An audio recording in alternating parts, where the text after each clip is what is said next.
Shalom la famille, nous espérons que vous allez bien. Nous venons encore avec cette courte vidéo, continuer avec notre série d'enseignements sur les songes et les rêves. Je crois qu'on a parlé dernièrement de comment provoquer les songes divins. Avant de continuer, on va d'abord prier. Seigneur, nous te recommandons ces moments. Saint-Esprit, conduis-nous, dirige-nous, libère ta puissance et fais-nous du bien. Au nom de Jésus, Amen. En fait, nous sommes en train de parler de comment provoquer les songes divins. J'étais en train de dire que Dieu est souverain. S'il veut nous parler, il n'a pas besoin de certaines dispositions, il va s'imposer. Seulement aussi, Dieu aime voir notre soif, notre désir. Il a vu, on a dit dernièrement, il a vu l'énigme éthiopien qui avait la soif de comprendre le passage d'Ésaïe. La Bible dit, Dieu a disposé, a dépêché Philippe de là où il était pour aller vers le désert afin d'expliquer à l'énigme éthiopien les passages qu'il ne maîtrisait pas. Parce que Dieu a vu la soif. Et Dieu a vu certaines dispositions du cœur. Et je nous assure, et les songes aussi, c'est parmi les voies, les moyens par lesquels Dieu nous parle aussi. C'est vrai, on peut dormir, on peut se réveiller comme nous voulons, mais seulement, on peut créer à Dieu certaines dispositions, montrer à Dieu qu'avant de dormir, que nous voulons qu'il nous parle pendant le sommeil. Et si Dieu voit ces dispositions, il s'est dit, ok, il va se laisser, il pourra nous parler pendant le sommeil. C'est vrai, il peut s'imposer comme il veut, mais donnons à Dieu cette opportunité qu'il voie notre soif, notre désir de pouvoir écouter sa parole pendant nos songes. Quand il voit ces dispositions, il pourra te parler. Je parlais de beaucoup de points la fois passée sur comment provoquer les songes divins. Je vais continuer dans cette allure, dans cette optique, dans cette direction. Je vais ajouter des éléments qui vont nous aider à provoquer les songes divins, certaines dispositions pour permettre à Dieu aussi de nous parler la nuit. J'ai parlé de la méditation. Aujourd'hui, je vais aller plus dans le sens de la prière. Je vais parler premièrement d'abord d'un type de prière. C'est la prière en langue. La prière en langue a beaucoup de vertus, a beaucoup d'éléments qui nous aident dans la spiritualité. Surtout, même pour le sommeil. Avant de dormir, même après le sommeil, je vous expliquerai pourquoi la prière là est plus importante après le sommeil. Et là, je parle avant le sommeil. Je vais lire un passage, nous connaissons, le passage des Corinthiens, 1 Corinthiens, chapitre 14. 1 Corinthiens, chapitre 14.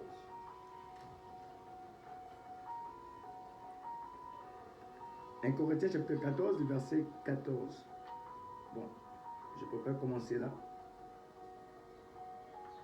Car si je prie en langue, mon esprit est en prière et mon intelligence demeure stérile.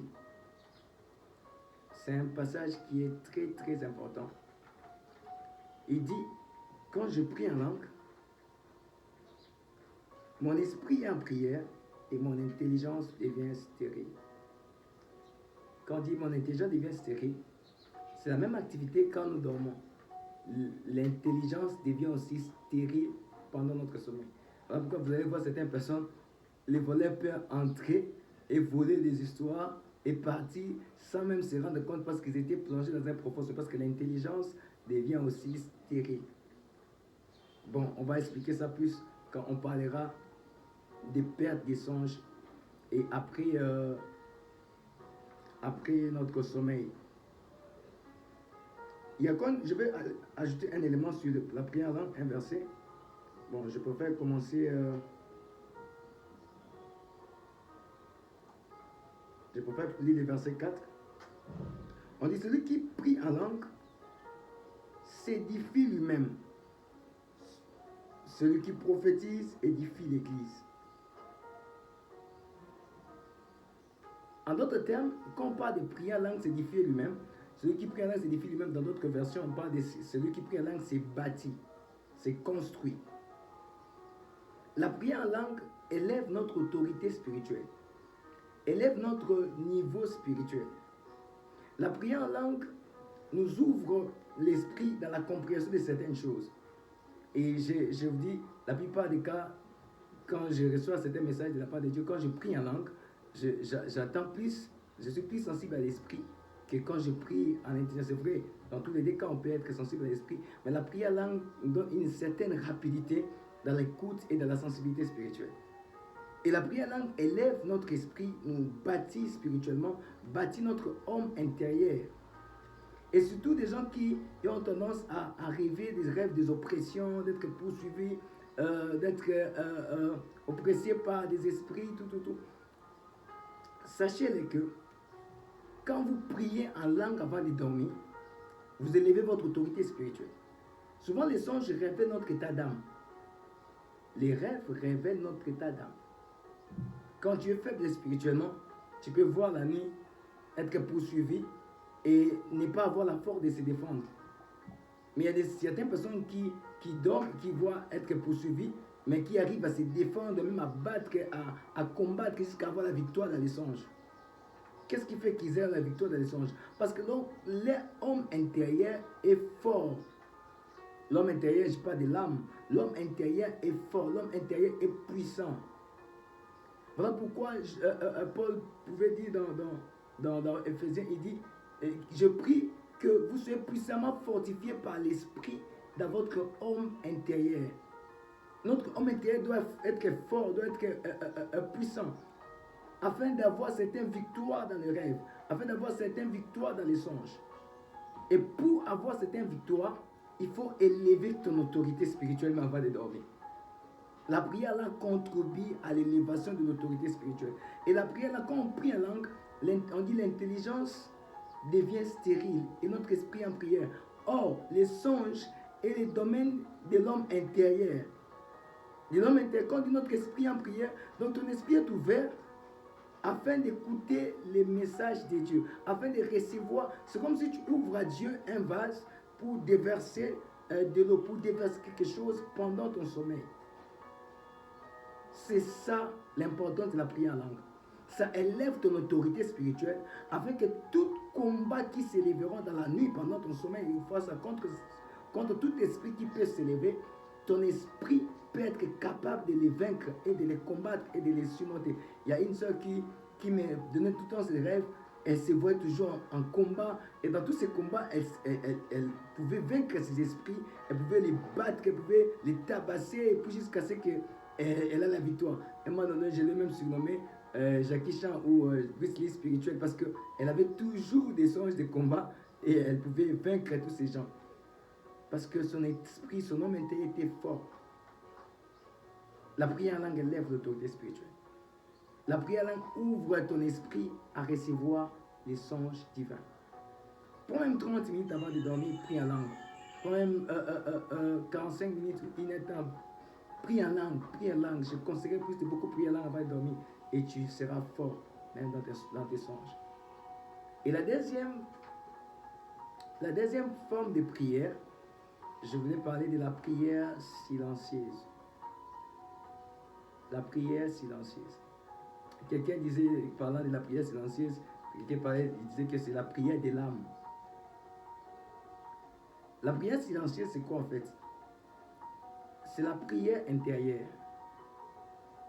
C'est une forme de prière qui ouvre aussi les ciels. Quand je dis ouvrir les ciels, c'est-à-dire t'ouvres au songe divin. Parce que j'ai dit bien au début de notre enseignement que les songes proviennent des multitudes de pensées, des occupations qu'on a intérieurement au niveau des pensées. On a dit ça sur Ecclésiaste chapitre 5, verset 2. J'ai à développer. Suivez les vidéos précédentes, vous allez voir tout ce que j'ai à parler. La prière intérieure, avant de dormir, c'est une manière d'occuper ses pensées, d'occuper son raisonnement. Au lieu de réfléchir à n'importe quoi avant de dormir, tu réfléchis à Dieu, tu parles à Dieu. Tu ne pries pas pour prier, tu ne pries pas d'une manière audible, à haute voix. Tu pries intérieurement. Et souvent, je conseille quand tu pries intérieurement, que ce soit plus ta prière d'adoration, d'exaltation. Quand on parle d'exalter, plutôt de contemplation plutôt. La prière de contemplation, c'est-à-dire Contempler les grandeurs de Dieu, ce que Dieu a fait pendant toute la journée, ce que tu as observé en cours de route, ce que tu as vécu toi-même. Contemple Dieu, exalte Dieu, adore Dieu, que ce soit une activité intérieure. Tu ne pries pas avec la bouche, tu n'ouvres pas la bouche, mais tu pries intérieurement. Et laisse-toi emporter par le sommeil, par la prière silencieuse, par la prière intérieure. Et quand tes pensées, tes occupations intérieures sont occupées par cette prière, et si le sommeil t'emporte et te prend pendant ce temps de prière, sache-le que tu ouvres les ciels pour recevoir les sons divins. Et ce sont les deux types de prières que je voulais plus insister sur ça. Parce que ce sont des directions qui nous ouvrent aux songes divins. Sinon, que Dieu vous bénisse. Je vais continuer avec une autre vidéo qui va parler de comment fermer la porte à l'ennemi dans nos sommeils. Que Dieu vous bénisse.